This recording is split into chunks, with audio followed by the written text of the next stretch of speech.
Program that we have conceptualized, it is under the aegis of NITI, and the idea behind the program is that sustainability, as we talk about sustainability, is growing in importance, and it is clearly one of the mega drivers going forward. So while we have the digitalization, globalization, transparency, and everything that we've been talking about, in almost every single aspect of business, when we talk about supply chain or within the processes of business, sustainability continues to become a more and more important driver. This is something that has to be integrated within the decision making. One of the challenges that we find is that the discourse on sustainability is broken, and what that term means is different for different people. Anyone we ask what exactly do we mean by sustainability, they seem to have a different definition about it. But we are all business enterprises, and it is important that any conversation that happens on sustainability, specifically for business as an audience, that has to be kept in mind that it has to have a clear link with economics or whatever we talk about. Because in the end, the business enterprise, the basic definition of business enterprise is that it creates value for customers in the market context. Now, sustainability could be one of the drivers in that direction, but it would be just another driver like any other decision making that has to be made. So when any decision regarding sustainability within a corporate has to be made, the same kind of parameters, the same kind of decision process has to be followed for sustainability project as it could be for any other project. So the language in which any sustainability project needs to be discussed also has to be the language of business, which essentially means that we are talking about investments, we are talking about payback periods, we are talking about cost benefit analysis, and how exactly do we make decisions on that. Now there are reactivity and there is a proactivity. A lot of projects that are being undertaken are because they are reactive in nature. Either we are responding to an external environmental demand which is coming, or there are certain projects which are being taken on an ad hoc basis because those projects get proposed by certain consultants or certain solution providers who might have certain projects. But how exactly companies should look at in the entirety, because any decision that has to be made, either it has to address an opportunity or it has to address a risk. Now, unless until we are able to very clearly answer the question at all points of time that are we addressing a particular opportunity or a particular risk, it is very difficult to justify that kind of a decision. The second aspect that comes out is that any project that any company would undertake, it has to deliver value, and the value has to be delivered either in short term or it has to be delivered in long term, but it has to deliver value at some point of time. Now, what are the kind of decisions one would make for a short-term value is not necessarily same as what will be taken for a long-term value. But what exactly will define that what is the return that is being achieved is also relatively complex, because there are multiple drivers that might be the return drivers of a particular initiative. So rather not to make a lecture out of it, essentially what I will do is, in the interest of time, I will quickly run through what exactly the program that is being designed. And there are a lot of such initiatives that will be part of the program. The basic idea behind this is that when we talk about sustainability, there are cost benefit analysis and there are reputational analysis or legitimacy analysis.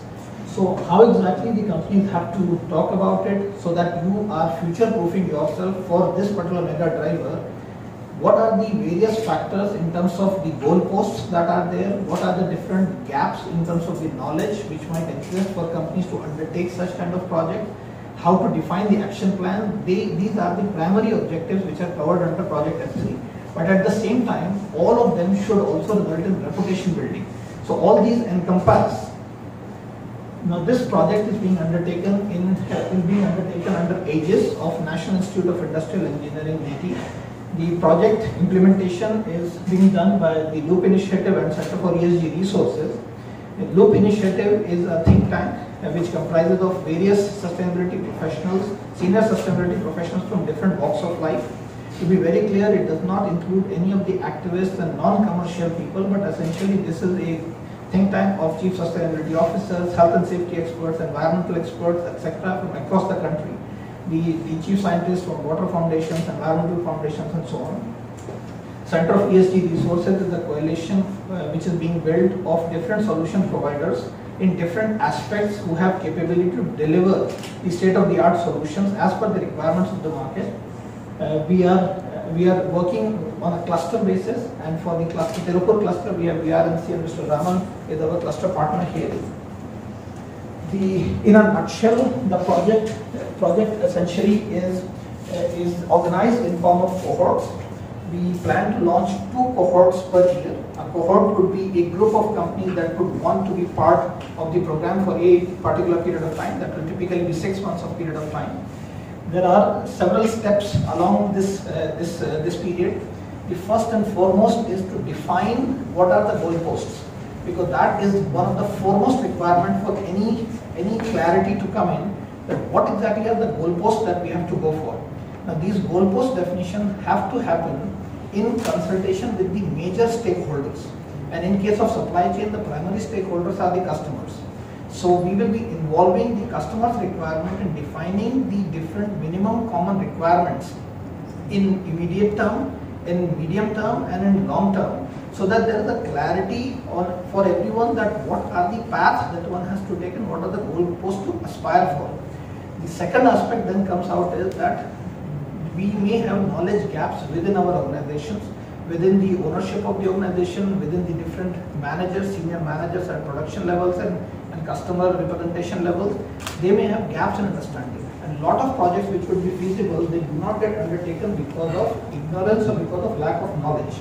So with NITI, we will have certified programs, crisp certified action-oriented programs, being conscious of the time constraints that all the managers in supply chain and companies would have, because we do realize that everyone has a business to run, they all have a day job to cater to, and there is very limited time availability. So to make sure that we have the acceleration programs which essentially provide the knowledge on all the requirements to achieve those goalposts are achieved, that will be part of the program. The third aspect then comes out is, for each company needs to assess what is the current baseline that we have on different important material issues. From this baseline, we have to reach the targets in the immediate term, mid-term and long term. To reach there, we need to have the knowledge of what are the options that are available to us. How do we make an assessment of this is the most optimal option for me as a company? Depending on what size I am, depending on what kind of customers, what kind of markets am I catering to. So it is very important for me to know what are the options available and how do I make decisions on those. How do I do the cost benefit analysis? How exactly do I make my payback calculation, assessments, etc. so that I know what are the vendors I should be engaging with, what should be my policies in assessments, and how exactly should my filters work to take up a project at what point of time. Then the next part comes out is that how exactly do we monitor whatever project we are undertaking? What are the metrics we have to watch for? What are the different impact areas of different projects that they will have, so that we have a clear visibility on the impact that we are creating, both on the economic side as well as on the environmental and social side, depending on the sustainability project that it is trying to address.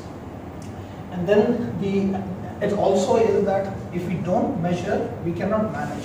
So it's very important for us to also be able to be aware that what kind of dashboards, if at all, we have to design. So which metrics we should target within those dashboards at what frequencies. These are the knowledge to be provided for each of the material issues. The final aspect comes is that yes, we have undertaken these projects. All of the projects have to have a balance between their economic value delivery as well as the sustainability performance delivery. Now on the sustainability performance, we cannot or we do not want to keep it internal to ourselves. We want this to be used for our reputation, for our legitimacy. It could be through various certifications, but it could be through other ways also, that we want to have a recognition for whatever we have done externally. So the idea of the program is to provide also a platform where some of those recognitions can be achieved through a third-party, reliable, neutral platform under aegis of NITI plus other such organizations and institutions who have credibility. But it also provides a means for all those communication to be pushed through different channels. So each company essentially can use this particular platform as one of the means, but then the same content can be used through other means to achieve that legitimacy and hence help in the business development process. Now the industry, as Dr. Sangle also talked about, and you are the experts, so we are the least of the people to talk about the importance of this industry and the position that India holds globally in this. this is a sector which is of prime importance to the world. It's also something which is very important for India. It is also a very significant player. But as we go forward, the green sourcing destination will have a significant say on what exactly the future lies and what trajectory the country will be following. Now, there is of course a bit of a shifting sands landscape, not only internationally but also within the country in terms of where things are moving. There are a lot of clusters with certain specializations which are coming up. We of course want to start with the leaders both in terms of the companies but also in terms of clusters, which can position themselves in terms of branding but also become role models for rest of the companies to follow. Tirupur by default comes out as the first choice, and hence our debut cohort is to begin with the Tirupur cluster. The zero liquid discharge is something that is a great example of what can be achieved collectively. Unfortunately, I do not think that it has been talked about as much as it should have been talked about. If we just look at the kind of PR after Rana Plaza disaster in terms of safety that Bangladesh has achieved, or even the little on the LLD kind of achievement that they have, this is probably far ahead, both in terms of the human rights issues, both in terms of labor management issues, or in terms of environmental management. But these are still not being talked about as much as they should have been talked about. So the idea is that Tirupur is the ideal cluster. We are debuting from this particular cluster, and TEA is, all the members of TEA are invited to be participants in this program. Now, how exactly this project will work? So there are some basic steps over here. The idea over here is to begin with setting the baseline where the cluster is as of today. And hence we are inviting companies who have undertaken any environmental or social impact project in the past to provide brief summary of the project that has been undertaken, so that we can have a collective assessment of where the baseline of the sector is as of now. It could be a common knowledge to many people over here in this room and probably in Tirupur, but it is not a common knowledge in general which is available externally. So it will provide us a database to have a baseline assessment of where the cluster is as of today. The projects that are being invited are under 12 categories. So we have energy conservation, renewable energy, water conservation, waste minimization, indoor air emissions, effluents and wastewater, chemicals use, transportation, packaging materials, green buildings or eco-labels, worker health and safety, and recently which has become very important is mental health and well-being of the employees. These 12 are reasonably broad-based categories. Any project that have been undertaken in this, these are projects that are eligible for submission for the initial part of the cohort as a baseline assessment. The information to be submitted is relatively crisp and short. It's basically a brief case study of the project that have been undertaken, which would require the project title, which defines what exactly the project was, a summary of the project, what was the problem that was identified to be solved as part of that project, how exactly the solutions were identified, so what was the methodology that was followed to identify the solutions, what were the intended goals, if there were stated goals for this particular project, what were the factors that resulted in success of that particular project implementation, what were the challenges that were encountered during the process which had to be overcome for the success of the project, what were the key lessons that were learned which could be useful for anyone else attempting a project of that nature, what were the sustainability versus economic impact. Now this is very important here because project for the sake of sustainability is not something which is a long lasting. It is in response to something which is done, but it will not have a wide sponsorship even within the organization. So what was the economic impact along with the environmental or social or whatever was the target sustainability impact of the project? What were the resources developed internally for that particular project to keep it sustainable in long term, internally as well, and their replicability and repeatability. They may look like a lot of questions. We do not expect very detailed responses or any confidential information to be provided, but enough information for us to be able to make an assessment of what exactly the project was and what were the key takeaways from that particular project which could be useful for an overall assessment. The submission policy is rather simple. All the manufacturers within Tirupur or any members of TEA are invited to submit the projects if they have undertaken. The basic requirement in the project must reflect a significant change in environmental or social performance. Normally, if any project which was taken beyond the regulatory requirement would generally qualify, but even if it is within regulatory requirement, if it was a significant change, that project is eligible to be submitted. There is no restriction on how many projects can be submitted. A manufacturer can submit multiple projects under single category or multiple projects under multiple categories. There is no requisite time frame because since we are starting, the idea is to have an assessment of whatever projects have been undertaken. So even if they were taken 2 years back or 3 years back, that's not necessarily a disqualification here. And the material that will be submitted, based on the ones that will be considered as significant, we will be using some of those as part of the overall promotional and marketing campaign, which will help the overall credibility of the cluster. This is non-negotiable, so there is no fees for participation. We cannot reduce this because otherwise we will have to pay the members to make the submissions. It's a form that has to be accessed. We will provide the link. Maybe we can click on that later. We will provide the link for that by email. So it's a form that can be submitted, and ideally what we would recommend is from the previous slide, and we will share the presentation, if the responses can be kept ready in a Word document or Excel or any other kind of a document format, and they could just be pasted in the form so that it sort of saves time. The evaluation process is a simple 2-step process. There will be an initial screening of the project that have been submitted by a screening team, just to make sure that the significant ones are provided to the jury. The jury would include a list of members who will be primary stakeholders from the industry as well as from academia with knowledge of sustainability and regulatory aspects. They will be recognizing all the projects that will be considered significant. So this is, again, to be very clear, this is not an award or any kind of a ranking.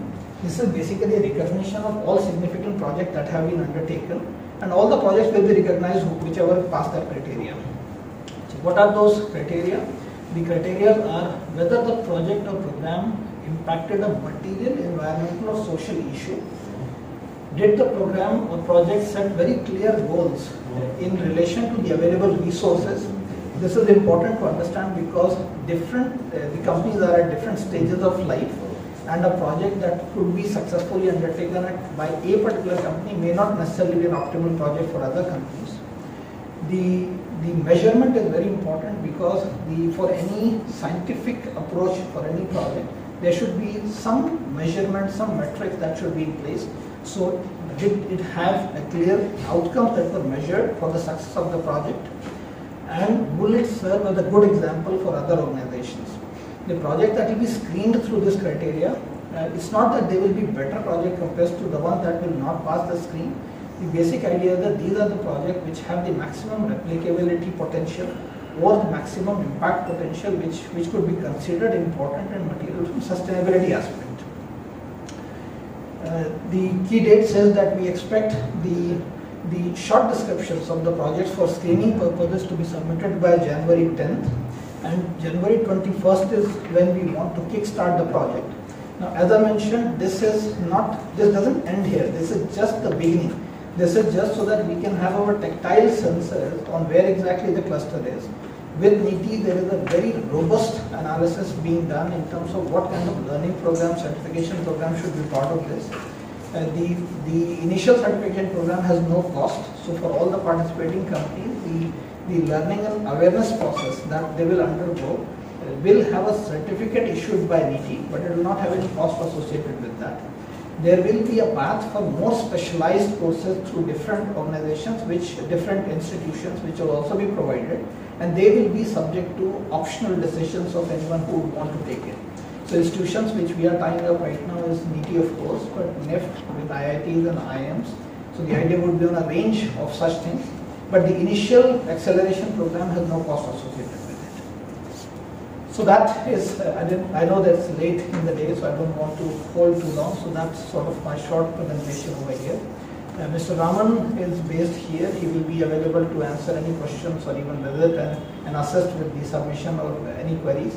But I'm more than happy to answer any questions that might be there at this point of time.